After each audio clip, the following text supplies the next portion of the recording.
been created to be a helpmate. And I challenge people. I say, when you are a helpmate, how do you help someone when you don't know what you're doing?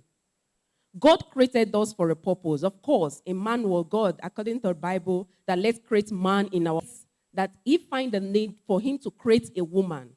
So how will you be a helpmate when you don't know yourself, when you don't know what you're doing? You can only guide someone or lead someone or help that person when you know where you're going. Talking about this, we need to know our value. We need to know ourselves. And while doing that, we need to know our purpose. It's very important as a woman to know our purpose. You see a whole lot of people existing, not just limited to young women, without a purpose. You see people go to bed and wake up the next day, not even know what they want to do. What is most clouded in people's mind is, how do I make money? I want... Okay, sorry about that. Okay. No, you can face it.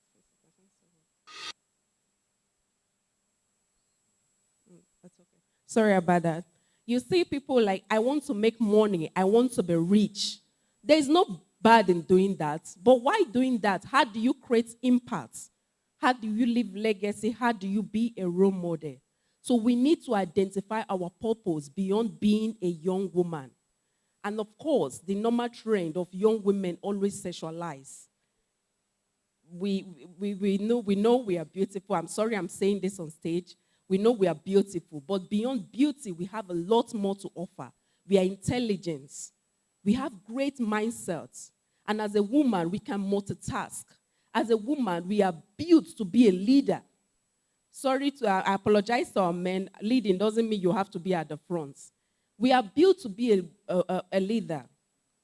A woman can be, like me, my baby is 11 months. I think I only stayed at home after giving birth, like 2 months, then I went back into work. A woman can multitask and do all these things effectively with proof to show that, with results to prove from all others. So we have all those things. We have what it takes to do more. We need to identify our purpose, and we need to make sure our daily step take us closer to that. Then standing, knowing our truths. We need to know our truths, and as an individual, you need to know your truths. You need to know there's so much going on. You don't have to be someone else. I think it was mentioned earlier, if you know yourself, you are below yourself. You need to know your truth. You need to stand by that, and you need to be a voice. You need to speak out, both in politics, both in workplaces, or wherever you find yourself. You need to speak about this, because you can only be here when you complain about something. Then talking about the political aspect of young ladies. Presently now, I am the only female candidate. And firstly, I want to appreciate my colleague, Ms. Nekene, to be the only female that emerged. Just imagine that. Out of 60, thank you very much. Out of 62 wards, I happen to be the only female that emerged as a councillorship candidate. And if I'm not mistaken, it could probably be out of all the parties. Because I know APC right now doesn't have any female. I don't know about other parties. It's quite unfortunate. We are not speaking up. We are highly imaginized, and we are not speaking up. And getting here, it wasn't easy, to be honest with you. There are a lot of challenges we are going to encounter. There are a lot of things personally. There are a lot of things there are a lot of things that's going to be true to you. But the fact is that we need to stand up for ourselves. We need to be a role model for people, because there are a lot of people a lot of young ladies who want to come into the political landscape, didn't make it. Why should I even put effort into doing that? Why should I even try? That isn't the case. It might be that today, but it wouldn't be that tomorrow. When you don't keep trying, when you don't keep making attempts, that will never happen.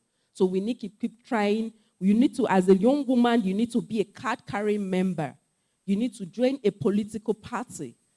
You don't have to stand by the corner and shouting, we need change.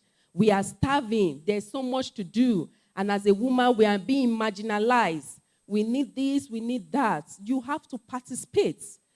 By doing that, you have to register in a political party, have a card, register as a card-carrying member, participate in all the events, attend ward meetings, Attend conferences when you have the opportunity. Be a voice where others are not there. Speak up. Let the world hear you. And gradually we'll be elevated from that. Then having principles as a person is also important. Because when you have purpose, you have value. I keep telling my staffs, I tell them, where character take you to is principle that will take you further or probably even keep you there. Someone might like you. Oh, she's very nice. Oh, she knows how to greet very well. When she's greeting, she bends one knee and all that. But when you don't have principle as a person, you can be somebody probably who talks too much or the normal usual who gossip and all that. And when you don't have principle as a person, you will not remain that place. You might not be there for long, or neither will you go above that. So we need to have principle as a person to guide our values and our dream. And we need to be reminded of our dream, reminded of our vision on a daily basis. You can dream as big as you want. You can dream whatever you want. I want to be that. I want to be this. I want to be the president, the next first female president in Nigeria. I want to be this. Let that dream guide you. Then anytime you find yourself facing challenges, you remind yourself, this is where I'm going. The honest truth is that it can be very tough sometimes. You might just want to give up. In my own case, Imagine wasn't very, very interesting. I'm telling you, I faced a lot of obstacles. But you remind yourself, this is where I'm going. I want to make an impact, and this is where I'm going. And before you know, you'll be back on track, and you'll continue doing what you're doing. And just as I said before, I don't want to start boring us with a lot of talks. We just have to create effort. We just have to help ourselves. We as women, we have to create a safe place for ourselves in order to implement change. There's this particular thing people always complain about that women do. They're like, sometimes when I go for interviews, they're like, why don't women don't like supporting women? And I told them, honestly, it's a bit common as a woman be anybody else. Thank you very much.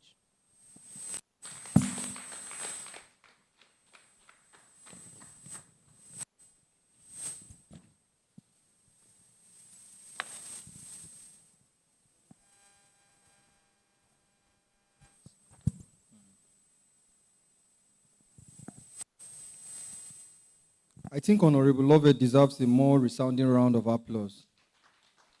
It takes a lot of courage for women to be in politics. There's a bill in the National Assembly now, and it speaks to a percentage of women that are supposed to be in politics. If you look at the trajectory, our history, you have the Queen Aminas of history, you have the Inikbi from my side. And if you are within the city center, the PDP candidate is who you should vote for. Let me campaign for her unofficially. Yes, I've known Lovett for a while, and she's a principled person that has kept to the principles, even in politics, even though they say politics